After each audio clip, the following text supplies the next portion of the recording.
ce thème-là, c'est... Moi, je ne sais pas qui a déjà commencé à identifier son niveau. Maintenant, j'ai pas dit qui sait s'il est possédé ou pas. Non, je n'ai pas dit que tu es possédé, mais tu connais ton statut. Qui connaît son statut spirituel? Mise à jour hier. Non, ce matin, les attaques là, c'est bizarre. Amen. Et rapidement, on va revenir sur l'acte 1. Je fais juste le résumé pour être sûr que tout le monde puisse suivre. On dit la première étape, c'est quoi? Non, c'est écrit, ne t'inquiète pas. Les réponses sont déjà là.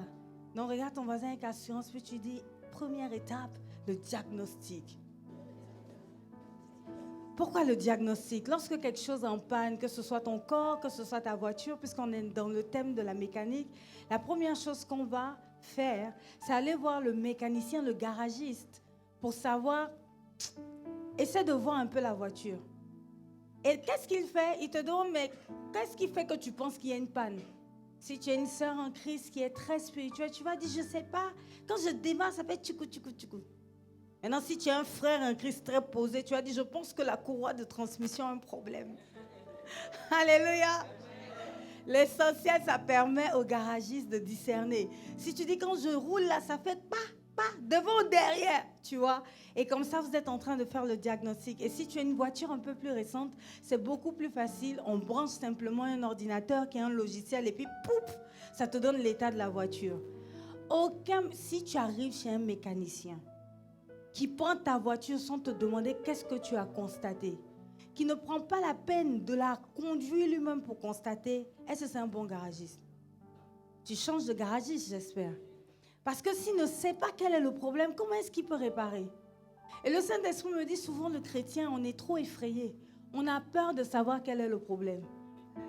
Amen. Donc, qu'est-ce qu'on fait? On reste en surface. Quand on vient prier pour toi, si tu sens que ta tête tourne, qu'est-ce que tu fais? Tu te concentres comme ça, genre, hé, qui va tomber ici? J'ai parlé à quelqu'un ce matin. Dis à ton voisin, laisse-toi tomber. Parce que tu te dis juste, je vais tomber. Quelle humiliation à l'église. Et puis les filles, un film. On ne sait jamais, l'image peut sortir. Le bad buzz, comme on dit, un mauvais buzz. Donc là, c'est les démons et toi, vous luttez pour rester debout. Amen. Moi, quand les gens tombent là, je me dis, au moins, on pourrait finir ici. Mais pour toi, là, que tu as caché, que tu as lutté, tu ne sais pas.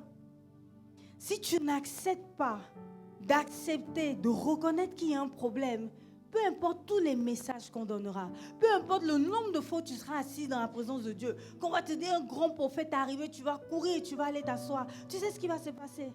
Rien. Parce que tu ne reconnais pas que tu as un besoin, que tu as une panne et que tu ne sais pas c'est laquelle. Tu constates que tu vas à l'église parfois, mais ta vie n'évolue pas. C'est au bout de 10 ans à l'église, tu as la même chose. Et il y a un petit changement. Quel est petit là? C'est-à-dire avant tu souriais comme ça. Maintenant tu souris comme ça. Le changement est petit. Et on lutte pour voir que le Saint-Esprit est dans ta vie. Et donc du coup, il y a ceux qui font les montagnes russes. C'est aujourd'hui, tu es au top de ta forme spirituelle. C'est quand on te voit, Satan même est étonné. Mais il a mûri spirituellement quand? Le lendemain. Mani, je te parlais du frère. Qui a fait son exercice?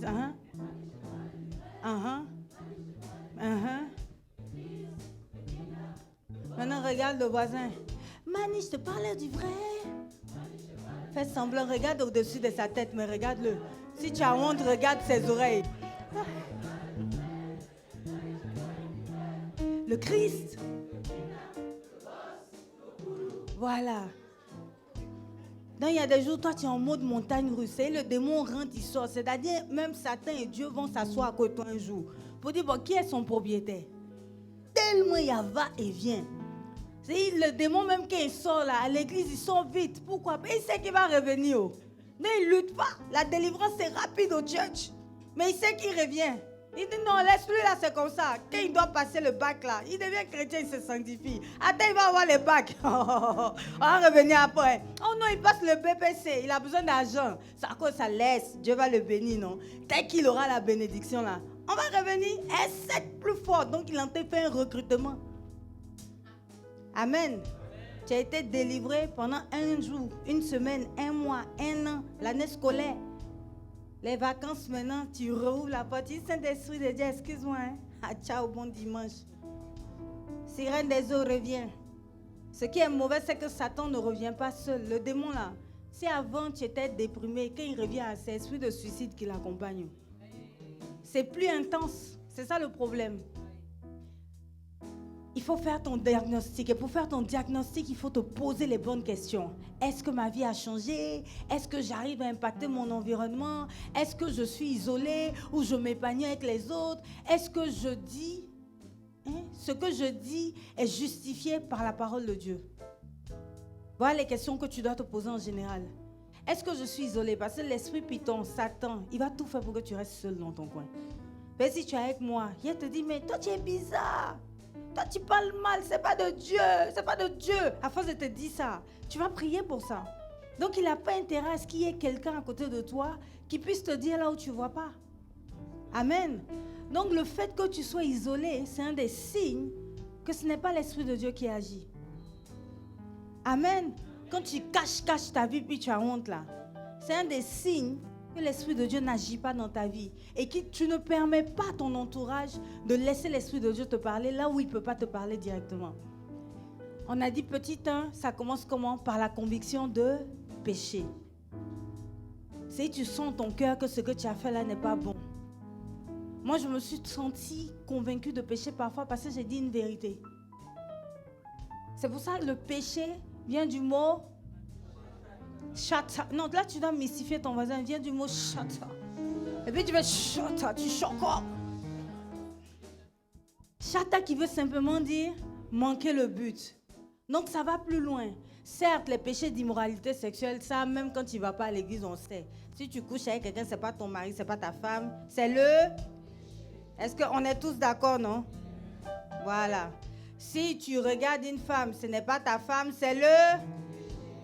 Même son mari, le mari de ta camarade. Si tu regardes son mari, c'est le... Tu regardes les films bizarres. C'est le... C'est le... Et à ça, les gens disent ça. Hein? C'est là, il y a un doute. Tu ne pas ça, tu vas où? Et puis, il y a quelqu'un qui dit, non, attends, elle va ajouter. Tant que ce n'est pas à l'excès. Mais comme on est dans un pays où nous, on se connaît. Amen. Tu connais où quand tu prends un truc, voilà, ça finit avec la bouteille là. Là, c'est le... Mais si c'est juste un verre...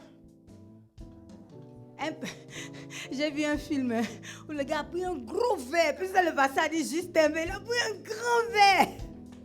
Ça aussi, c'est le... Quand tu es convaincu du péché, c'est le début du diagnostic qui a commencé. Second truc, c'est la repentance. C'est quoi? Revenir de sa mauvaise voie. Faut pas faire ça. Genre, moi, je suis mauvais et assume. Faut pas ça, c'est ce que nous, on disait. À cause ça, en 25 ans de conversion, tu as l'impression qu'elle a donné sa vie à Jésus hier quand il la regarde. Amen. Parce que justement, tu restes entêté sur ça. Tout le monde te dit, mais change. Mais tu es trop content. Tu dis, c'est mon comme ça qui est là. Ton comme ça qui est là t'empêche de te repentir. Se repentir là, c'est accepter ton état, reconnaître ton état et puis changer. C'est-à-dire donner ça à Dieu pour prendre la nature de Dieu. Amen. Ensuite, maintenant, il y a le renoncement à soi-même. Parce que c'est toutes tes codes qui changent. Ta façon de voir. Quand tu donnes ta vie à Jésus, hein, il y a des choses où tu estimes avoir raison. Le Saint-Esprit dit tu as tort. Tu fais comment? Tu prends pour toi ou pour le Saint-Esprit? Si tu n'acceptes pas de passer au renoncement à toi-même, ça va te fatiguer en toute ta vie. Tu ne pourras pas être marié, je te dis. Tu ne vas pas évoluer. Parce que quand ton mari, quand ta femme va rentrer dans tes côtes, comme on dit, te dire des choses, qu'est-ce que tu auras l'impression? Que comme il connaît ton intimité, il va en profiter pour t'affaiblir. Tu vas te refermer sur toi. Tu ne vas pas accepter de renoncer à toi. Donc finalement, qu'est-ce qui va se passer? Ça va créer un mur entre vous deux. Si tu ne renonces pas à toi-même, quand le professeur te dit quelque chose à l'école, que tu discutes, qui perd? C'est toi. C'est pour ça que quand tu vas voir un médecin, si tu as un ami médecin qui a fréquenté lui, tu vas voir ce qu'il va te dire. Et il est exactement comme ça. Le problème, c'est que quand tu ne renonces pas à toi-même, ça te suit partout. Amen. Regarde ton voisin, dit pardon. Alors en Côte d'Ivoire, on dit pardon. Quand ils vont faire ça, c'est qu'ils vont le pardon intense, pardon. Tu peux même mettre les deux mêmes. Là, c'est un autre niveau, pardon. Ajoute à cause de Dieu. Il faut renoncer à toi-même. Et ça, c'était l'acte 1. On passe maintenant à l'acte 2. Et ça, c'était dimanche passé. C'est le résultat du diagnostic. J'avais donné un exercice. J'ai dit demande à 5 personnes, c'est ça, non? Ou 2? Non, j'avais dit 2. Demande 5 qualités et 5 défauts. Moi, j'ai demandé à une seule personne. Jusqu'à aujourd'hui, je suis dans Goumen. Amen. Mais la personne là, j'ai ciblé. J'ai dit, elle ne va pas me caresser dans le sens du poil. Elle m'a dit, les baies, c'est rentré même. Ça pique. Mais je suis en train de changer. Est-ce que tu as fait l'exercice? Bon, qui a fait l'exercice? Les couples mariés, vous avez demandé à vos conjoints. Il y a une femme qui était sage, elle a pouvait laisser. Elle passait dans 2 ans. Il va dire, un jour, tu m'as dit que... Amen. Est-ce que vous en avez tenu compte? Il faut absolument faire cet exercice, même si tu prends l'enseignement en marche. Demande à 2 personnes ou une personne qui est très directe, qui te connaît très bien, de te dire ce qu'elle pense. 5 pour et 5 contre. Les 5 qualités, c'est pour te permettre de supporter les 5 défauts. Amen. Sinon, il faut te concentrer sur les 5 défauts. Amen. Moi, j'ai eu droit à 2 qualités et puis 8 défauts. Fais les 3 autres qualités, c'est dans les défauts en même temps. Amen. Et je prie par rapport à ça. Maintenant, j'ai dit les différentes formes de manifestation du diable. J'espère que vous avez suivi le MS, je dis le MS là, le samedi des miracles. Le pasteur Mohamed est en train d'en parler actuellement. Donc vraiment, connectez-vous après sur Kodesh. C'est le Babatia, lui, il est rentré dans une autre dimension. Amen. En toute humilité, ce qu'il a dit là, c'est trop profond. Donc il faut que tu écoutes ça pour t'aider justement dans ton cheminement. On a dit la première forme, petit 1, la possession démoniaque. État d'un homme au pouvoir d'un démon qui exerce une action malfaisante sur son esprit et parfois sur son corps. Regarde ton voisin encore. Es-tu possédé? Et on avait vu Marc 5, 1 à 5, Marc 1, 23 à 26, Marc 16, 9, 1 Samuel 18, 9 à 10. Donc le démon, en fait, il est dans ton corps. Mais ce qu'on avait constaté, c'est que le démon, il ne se lève pas comme ça. Par exemple, un démon de mensonge, il ne vient que chez celui qui ment déjà un peu. C'est-à-dire, toi-même, tu as choisi de ne pas dire la vérité. Il y a un silence. On dirait qu'on ment beaucoup ici. Hein? Moi-même, j'ai pris. Il y a des jours où... En fait, c'est des lapsus même. Surtout quand tu es fatigué. Après, tu te dis, mais pourquoi tu as dit ça même? Ça arrive. Amen. C'est rester dedans le problème. Donc, c'est entre nous, hein? Ne t'inquiète pas. Parfois, tu commences à mentir un tout petit peu. Genre, comment tu vas? Tu me trouves comment aujourd'hui? Non, ça, Anna, c'est la sagesse. C'est pas le mensonge. Mais si ta femme te demande ce que je suis jolie, puis tu as dit tu es vilaine. C'est le problème. Non, là, tu peux dire ma femme, peu importe, tu es toujours belle. Ça, c'est pas un mensonge, c'est la sagesse qui parle. Mais par exemple, on te demande, est-ce que tu es allé à l'église dimanche? Voilà, je t'appelle, je ne t'ai pas vu dimanche. J'étais là. On m'a déjà fait le coup, et les gens sont venus se repentir après. Ils disent, toi là, il t'a pas vu. On dit, non, il était là. C'est un mensonge inutile, non? Mais ce petit mensonge inutile, 1 fois, 2 fois, 3 fois, devient une prière. De toute façon, tu peux dire, Saint-Esprit, descends dans ma vie. Là, tu es en train de dire, démon de mensonge, descends dans ma vie. Sans t'en rendre compte, tu as fait une prière et il vient t'exaucer. Ça te choque un peu, j'espère. Donc, du coup, qu'est-ce qui se passe après? Peu importe ce que tu fais, tu mens malgré toi. Tu te rends compte que tu as perdu le contrôle. Même là où il n'y a pas d'enjeu, tu as menti. Pourquoi? Un démon est venu donner vie à ta prière. Donc, tu te retrouves possédé. Regarde encore ton voisin. Es-tu possédé? Il y a certains, c'est le démon du sexe. C'est-à-dire, tu ne peux pas être satisfait sexuellement une seule fois. Laisse ça, ma sœur, laisse, on se connaît. Tu as besoin de coucher, et pas qu'avec une seule personne, plusieurs personnes. Amen. Et donc, le problème qui se passe, est-ce que tu comprends un peu? Amen. L'oppression, on a dit que l'oppression fonctionne surtout dans les pensées. L'oppression, je trouve, à notre génération, c'est la plus dangereuse arme du diable. C'est quoi? Tu arrives en classe. Il y a une petite voix qui dit, regarde la fille là, elle est jalouse de toi. Et puis tu entends ça dans ta voix. Je sais que Kubekicha est jalouse de moi. Et tu penses que c'est ta pensée. Kubekicha va oublier de te saluer. Tu dis, et puis tu as accepté la pensée, c'est vrai, je n'avais pas bien regardé. Dès lors que tu acceptes ces pensées-là, le démon maintenant rentre, un démon du Congo-ça. Et ça, on est beaucoup possédé du Congo-ça ici. Amen. Il n'y a pas dit tu, il a dit on. Il faut dire amen. Le problème du Congo-ça, c'est que ça t'empêche d'aimer ton frère et ta soeur. Ça t'empêche de croire en lui. Donc ça fait que quand vous êtes divisés, et peu importe ce qu'il fait, tu te dis, il y a quelque chose derrière. En fait, il ne m'a pas vraiment dit ce qu'il pense. En fait, quand je le connais là, voilà ce qu'il y a derrière dans sa phrase. Et donc, toi seul, au travers d'une phrase anodine, tu as un problème avec quelqu'un. Et tu sais qu'est-ce qui se passe? Comme tu crois en ça, l'attitude que tu auras, maintenant lui aussi va remarquer que, mais, Goupeki, tu es bizarre et moi aussi, pourquoi? Et ça crée maintenant un problème. Maintenant, tu vas rentrer en toi-même. La personne avec qui tu ne t'entends pas. Comment ça a commencé? Si tu es honnête avec toi-même, avant qu'il y ait un clash entre vous deux, il y avait déjà des prémices. Soit quelqu'un est venu te dire, celle-là, tu n'aimes pas trop. La plupart des problèmes que tu as dans ta famille, je t'annonce quelque chose, c'est toi qui les as créés. Ça te fait mal. C'est-à-dire, toi seul, tu es assis. Telle tante-là, elle est méchante, tout le monde la connaît dans la famille, elle doit être jalouse de moi. En fait, et puis tu observes, regarde, elle n'a pas d'enfant. Ça cause elle nous maltraite, nous les pauvres neveux. Et la pensée est dans ton cœur.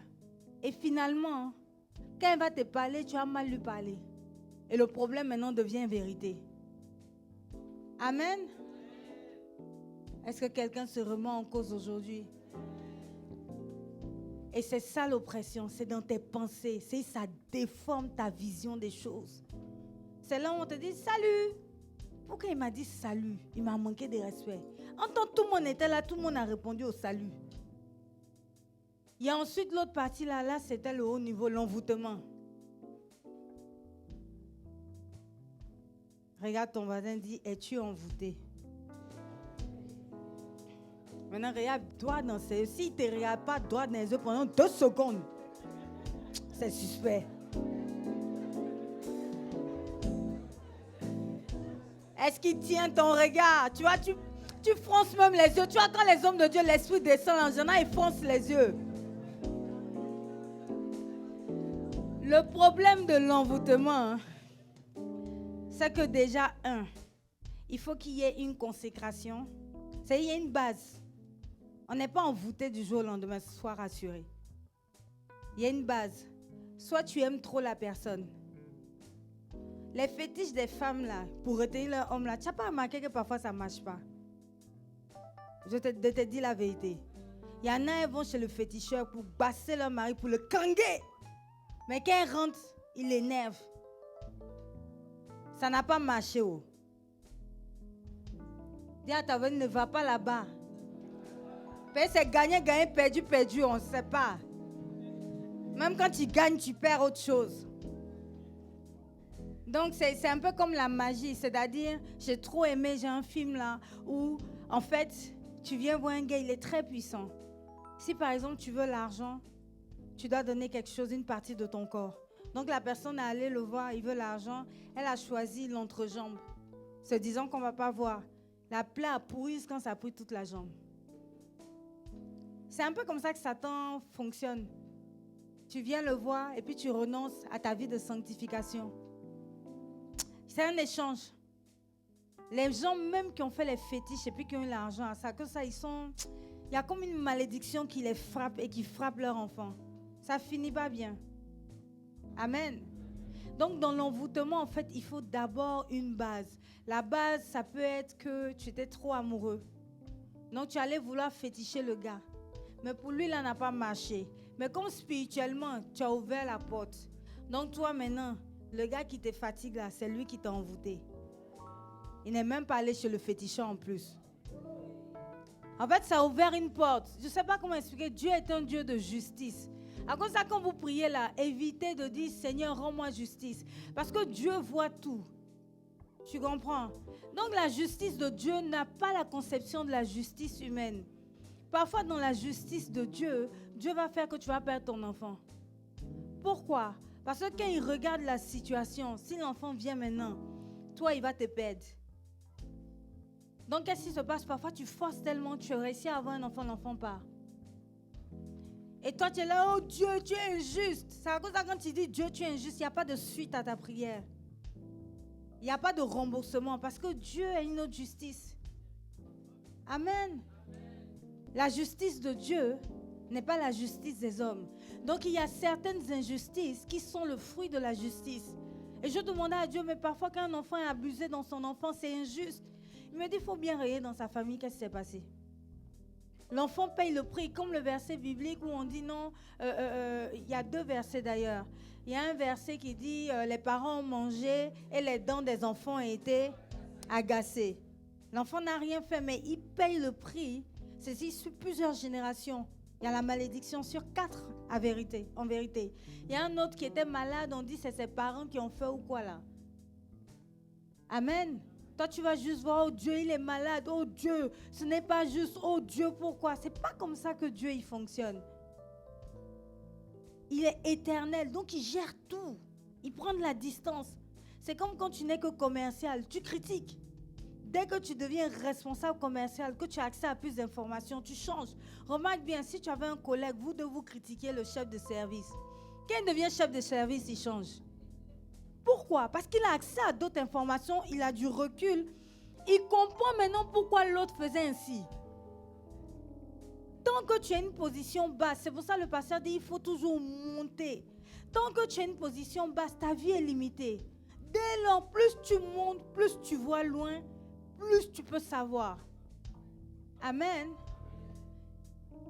Et donc, dans l'envoûtement, pour revenir à ça, il te faut absolument déjà, pour savoir si tu es envoûté, il te faut quelqu'un de proche à côté pour te dire. Parce que l'envoûté, c'est compliqué lui seul de se rendre compte qu'il est envoûté. Les signes de l'envoûtement. Ton comportement a changé. Je dis n'importe quoi. Tu aimes...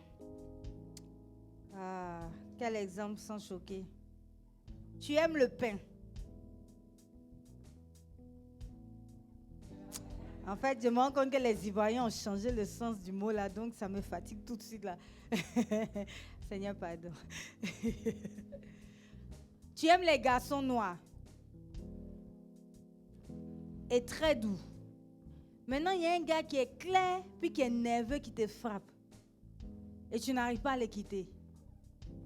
Et puis tu es dedans. Ton pied est cassé. Tes dents se cassent. Chaque jour, il y a un nouveau dossier. Tu te maquilles maintenant. C'est pas pour faire malin, c'est pour cacher les bleus. Cacher les cernes. Et tu n'arrives pas à le quitter. C'est-à-dire, malgré le fait qu'il te batte, quand tu pars là, c'est comme s'il y a quelque chose en toi qui te tire vers lui. Tu ne peux pas te passer de cette chose. Et à ton voisin, si tu es dans ça, c'est que tu es envoûté.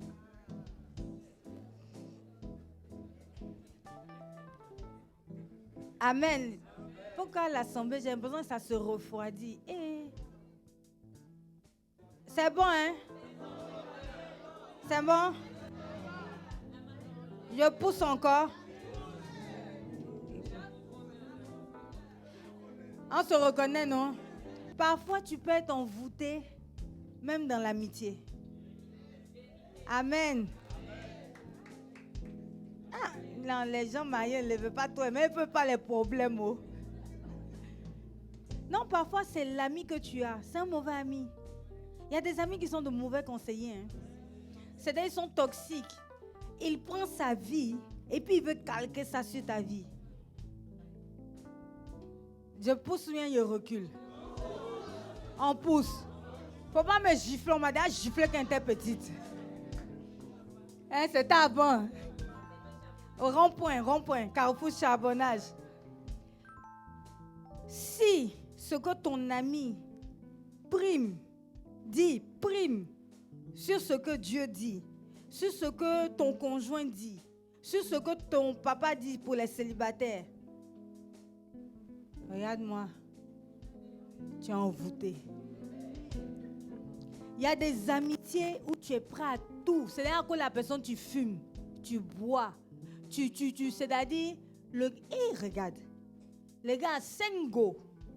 À chacune, il fait croire qu'elle est la seule femme de sa vie. Toi-même, tu es femme. Tu es ami à lui. Tu joues le jeu. Parce que tu aimes ton ami. Regarde ton voisin. Tu es envoûté. Mais si tu as les yeux ouverts, tu as dit, moi, mais si femme, pourquoi il a fait ça? Et tu commences à comprendre. Maintenant, il y a les petits envoûtements, il y a les dangereux envoûtements. Amen. Quand tu es dans une relation ou dans une dépendance vis-à-vis de quelque chose qui n'est pas le Saint-Esprit, et que quand on t'enlève ça, tu ris plus, tu vis plus, tu manges plus, tu te dis toute ta vie s'est arrêtée là. Tu es envoûté. Amen. Et je prends les relations d'amour parce que c'est les cas les plus flagrants.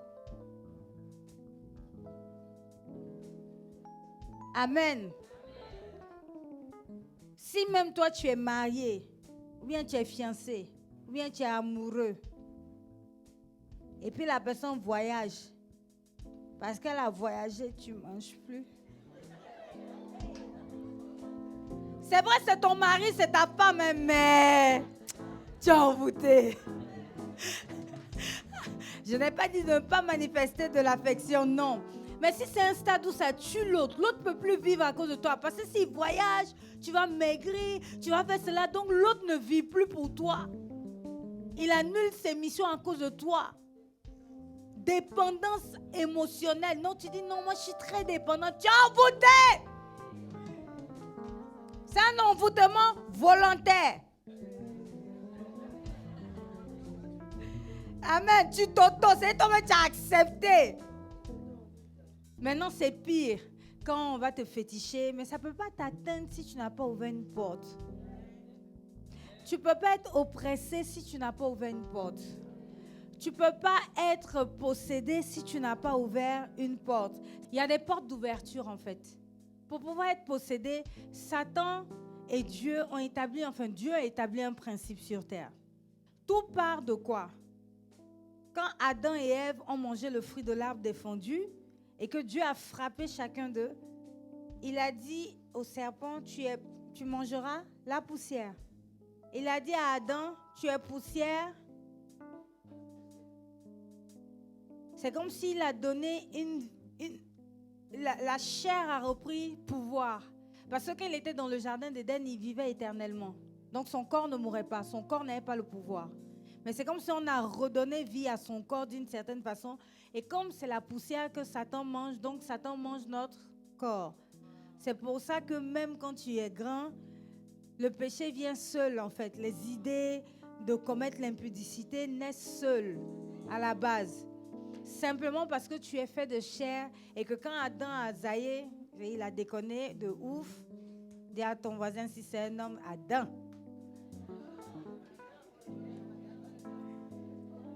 Maintenant, si ton voisin c'est une femme, dis hé Ève, la femme sage bâtie.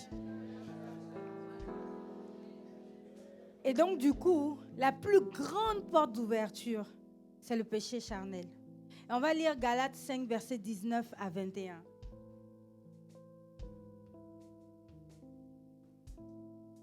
Nous le lisons ensemble. Or, les œuvres de la chair sont manifestes. Ce sont l'impudicité, l'impureté, la dissolution, l'idolâtrie, la magie, les inimitiés, les querelles. Seigneur. Aïe, aïe. Oh. Ah. Bon, ça encore. Oh.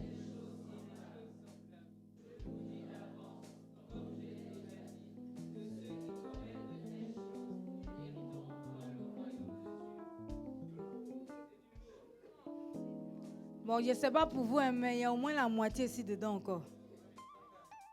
Les trois, quand ils sont sortis ronges. Vraiment. Mais tu sais ce que j'ai compris? Bon, déjà, l'excès de table, hein, parce qu'avant, on nous disait, c'est quand tu as trop mangé. Puisqu'à l'époque romaine, le gars mange, il mange, il mange. Après, il va se faire rendre comme les anorexiques. Et puis, il remange encore. Mais le Saint-Esprit, puisque je dis au Saint-Esprit, on n'est plus dedans, il dit non. En fait, pendant ce temps-là, c'est là où ils étaient vulgaires, où ils buvaient de l'alcool, ou parfois, souvent, hein, c'était des orgies. Parce que tu as tellement mangé, tu as tellement bu, il y a une légèreté. Donc, excès de table là. Tout ce qui va avec. Si tu as trop bu, tu as trop mangé, ça t'a rendu colérique. Il y a d'autres, ça les fait trop dormir, donc ils ne vont pas aller travailler. C'est un péché. Il y a d'autres, dès qu'ils boivent, là, il faut absolument qu'ils commettent l'impudicité. Il y a un silence. Ah, c'est comment? Amen. C'est l'autocritique et on reçoit.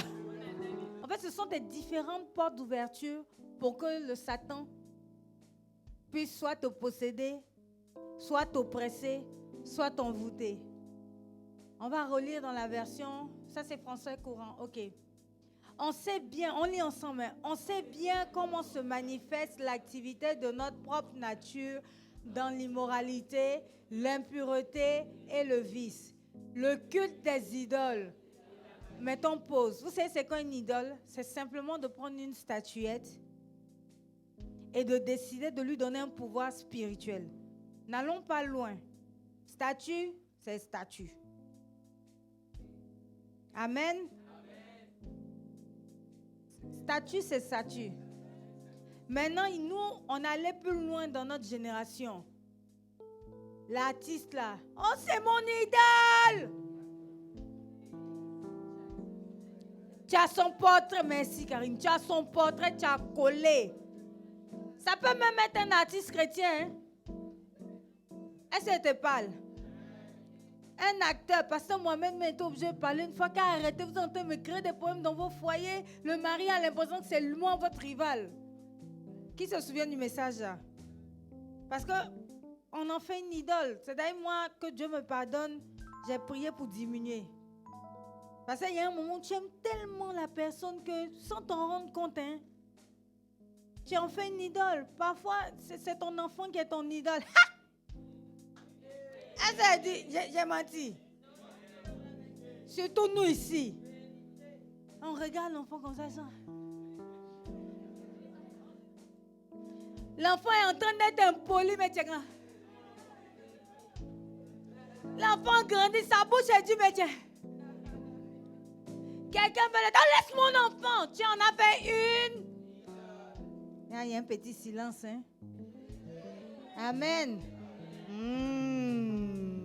Tu vois comment on est tous concernés, non? En temps, au début, tu disais, oh, moi, j'ai quand même évolué. Hein? La magie. Il y en a qui pratiquent la magie dans l'église. Vous vous en rendez pas compte.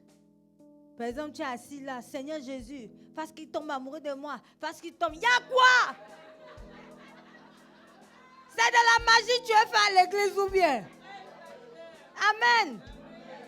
Il y a une soeur là, je lui ai dit, il faut arrêter ça. Elle dit, tu sais, Anna, quand je veux que tu fasses quelque chose qui n'était pas, tu ne m'écoutes pas. Il prend ton cœur comme ça. Je dis, Seigneur, n'a qu'à faire ça, n'a qu'à faire ça, n'a qu'à faire ça. Et puis après, tu fais. Je dis, mais arrête de me battre à l'église. Arrêtez de péticher mon pasteur. C'est la magie, Seigneur. En toi, tu ne vaux rien au travail. Au lieu d'accepter que tu ne vaux rien, Seigneur, tu as dit que je serai toujours la tête, non la queue. En haut, pas en bas. Après, tu prends. Oui, tu m'as dit que je suis béni. Oh, je ressens toujours en haut, jamais en bas. Seigneur, la promotion. Ils n'ont qu'à écrire mon nom. Écris mon nom. Écris mon nom. Puis tu prends le nom de ton DG. DG, écris. Ne faites pas comme moi. Moi, c'est allé au travail. Je voulais qu'il accepte un truc. Donc, pendant qu'il parle, il n'accepte pas. Le feu sur toi. Mais toi, tu es possédé démon. Arrête de l'influencer ici. J'entends le Saint-Esprit dire, ma petite, oui, c'est séance d'exorcisme ou bien. Au lieu d'écouter ce qu'il te dit, pourquoi il refuse, il a de la sagesse, c'est ton chef, donc il a une vision plus élevée. Tu entends vouloir le tchanguer à l'église. C'est comment, enfin, au travail. Donc, il faut dire à ton voisin, il ne faut pas dire, moi, je ne vais pas chez les gangas. Joe, on est concerné dans la magie, là. Oh Seigneur, fais apparaître l'homme de ma vie. Fais apparaître l'homme de ma vie. En temps, tu restes chez toi. Tu comprends? Je n'ai pas dit ne prie pas pour avoir l'homme de ta vie, non. Mais tu pries et puis tu ne sors pas, tu es enfermé. Ça, c'est quoi? C'est la magie que tu veux faire? Dieu n'a qu'à faire quoi? Il n'a qu'à se tromper, venir sonner à ta porte. Dieu, on est 8 milliards. Hein? Ah! On est 8 milliards. Le temps qu'ils descendent pour sonner, il y a au moins 4 soeurs qui auront intercepté. On dit, ce sont les violents. Wouhou! Amen. On continue. Les gens se haïssent. Se querellent. Ils sont dominés par la colère et les... On reste sur ça. Parce que jaloux, là, par exemple, moi, je ne suis pas trop jaloux. J'ai un problème à ce niveau. J'estime que je suis trop bien. Tu vois, dans la base. Je ne peux pas t'envier comme ça. Mais comme c'était de l'orgueil, depuis mardi passé du jeûne, là, voilà, je suis délivré. Regarde ton voisin, tu fais les 72 heures. Tu allais comprendre de quoi je parle. Mais parfois, les gens se haïssent les uns les autres. C'est-à-dire, la haine, là, c'est parce qu'on n'aime pas être vrai avec nous-mêmes. Quand la personne vient, là, tout ce qu'elle fait, tu ne vas jamais bien prendre. À un tel stade que même si elle a un accident, tu t'en fous un peu. Mais comme tu es devant les gens, tu as dit, oh. Amen. On dit quoi? C'est ce querelle. C'est-à-dire les petits palabres, toujours les petits palabres, petits trucs. Non, je ne suis pas d'accord. Non, c'est un péché. C'est les œuvres de la chair. Les rivalités.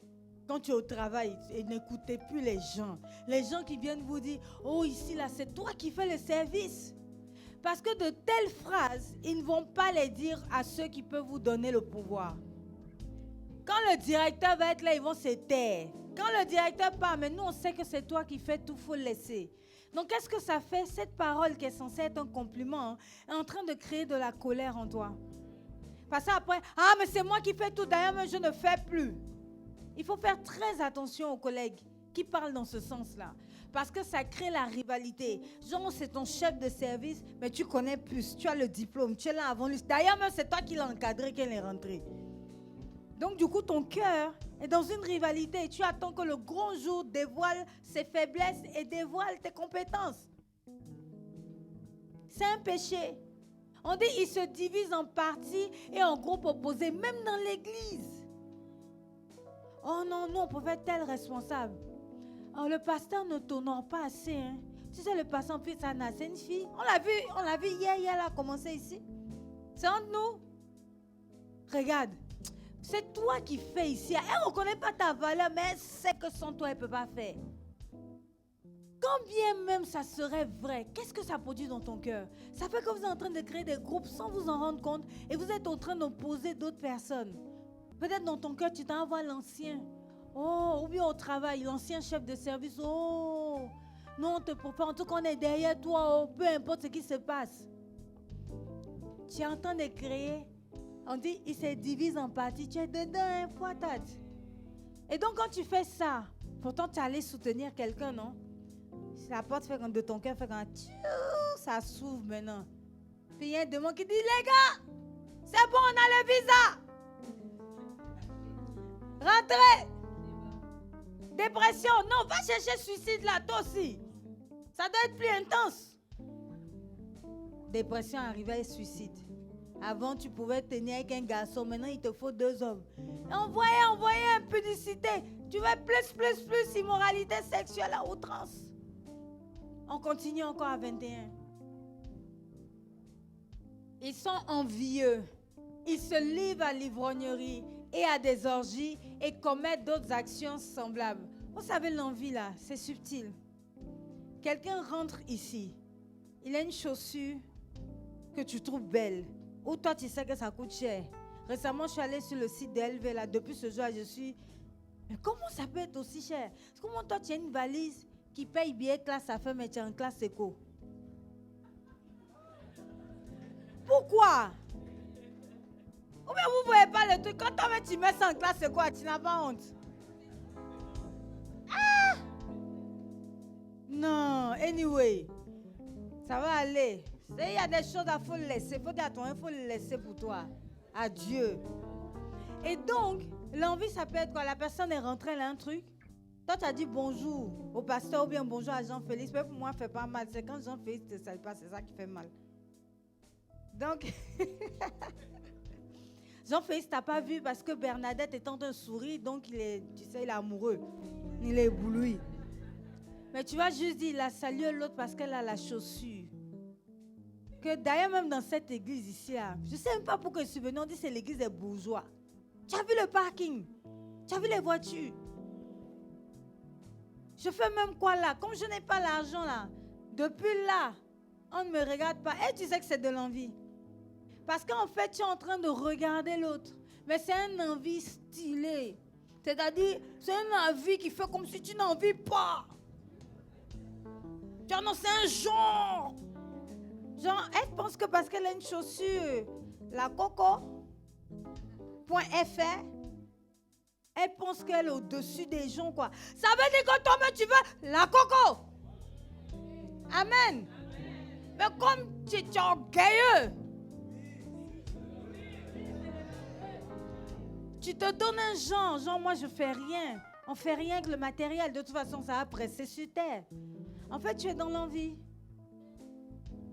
Dès lors que tu arrives à remarquer une différence sur quelqu'un, c'est une forme d'envie. C'est une envie refoulée.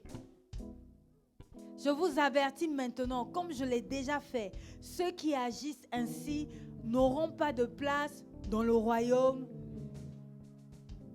Quand tu es dans l'un de ces trucs-là, c'est comme ça que le diable peut rentrer dans ta vie. En fait, le diable ne vient pas directement, il n'est pas omniprésent. Donc, il envoie ses sbires. Amen. Allons au petit 2 maintenant, la com. Regarde ton voisin, dit encore Mani. Mani, je te parle du vrai. Mani, je te parle du vrai. Le boss, le koulou. Le boss, le kinda, le koulou. Ce que les gens ignorent, l'ignorance permet aux démons de rentrer. Peut-être tu ne sais pas. Je te donne un exemple simple. Avant de te féticher, est-ce que tu sais qu'il faut qu'il y ait quelque chose qui justifie que le mal t'atteigne? Genre au village, une vieille maman va dire, s'il te plaît, aide-moi à traverser. Oh, la vieille quitte là!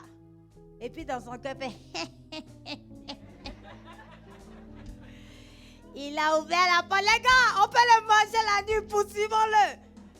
Un an plus tard, tu comprends rien, on te poursuit un rêve. C'est peut-être que tu as été méchant à la tante. Peut-être que tu aurais pu l'aider. Ou bien il y a des trucs là, ne faites jamais ça. Tu es assis dans le bus. Il y a une personne plus âgée que toi qui est debout, ou une femme enceinte, ou quelqu'un qui a un handicap. Il ne faut jamais rester assis. Il faut te lever, laisse la personne assise, soulève même son sac s'il le faut, tout. Si la personne accepte. Parce que ce sont des actions d'injustice qui permettent à l'ennemi de t'attaquer. Mais comme tu es dans l'ignorance, tu ne sais pas. Lisons Proverbe 1, versets 20 à 27. Mani, mani, mani.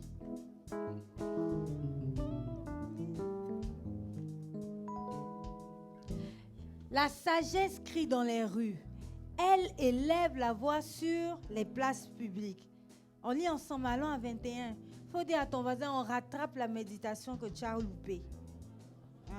Toi aussi, tu fais une semaine, tu n'as pas ouvert la Bible.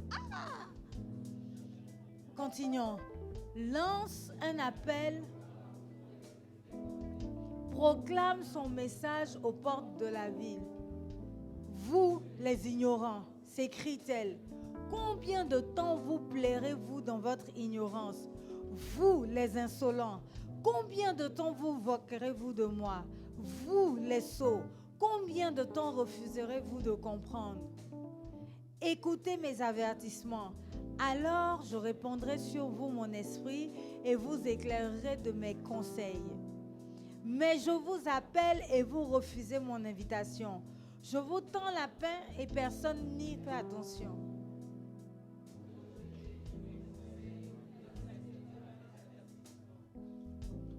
C'est pourquoi, lorsque vous serez dans le malheur, je rirai de vous à mon tour.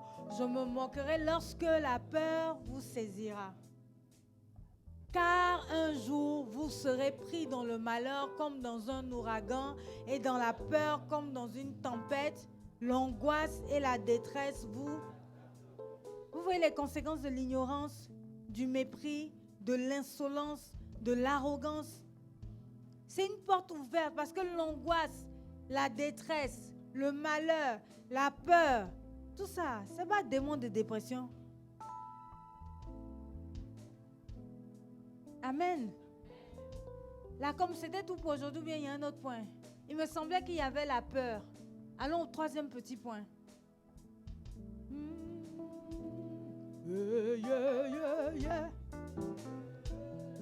Allons dans Job 3, verset 25.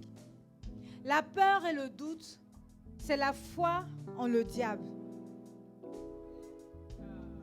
C'est ce que tu dois retenir. Chaque fois que tu as peur, que tu doutes, en fait, c'est une foi, mais pour les choses du diable. Et je te dis, c'est là où Satan te dit, je te dis que si tu crois, tu verras ma gloire démoniaque.